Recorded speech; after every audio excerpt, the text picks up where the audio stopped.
இவருடைய ஜர்னி பார்த்தீங்கன்னா, சின்ன வயசுலேருந்து இவர் வந்து யாரோட ஹெல்ப் இல்லாமல் கஷ்டப்பட்டு சினிமாவில் வந்து நடித்து ஒரு டாப் பொசிஷனுக்கு வந்திருக்காருங்க. அந்த டாப் பொசிஷனில் கூட நிறைய பேர் வந்து ஹெல்ப் கேட்டிருக்காருங்க.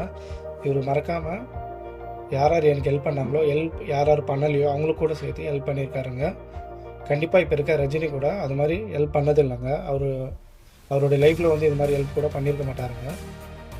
இவர் நினைச்சிருந்தா இவங்க 2 பசங்களையும் இப்போ இருக்க டாப் ஹீரோ கூட நடிக்க வச்சுருக்கலாங்க.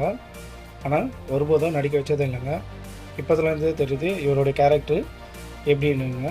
இந்த உலகத்தில் நல்லவனாக நடிக்கலாம், நல்லவனாக கூட இருந்துருக்கலாங்க. ஆனால் ரொம்ப நல்லவனாக மட்டும் இருக்கக்கூடாதுங்க. கண்டிப்பாக வளர விட மாட்டாங்க. அதாங்க இவருக்கு நடந்திருக்கு. தமிழ்நாடு மக்கள் எல்லோரும் ஒரு சான்ஸ் அவர் கொடுத்துருக்கலாங்க. ஆனால் கொடுக்காம தவறிட்டாங்க. ஒரு வேளை கொடுத்துருந்தா அவர் ஆத்மா வந்து நல்லபடியாக சாந்தி ஆகிருக்குங்க.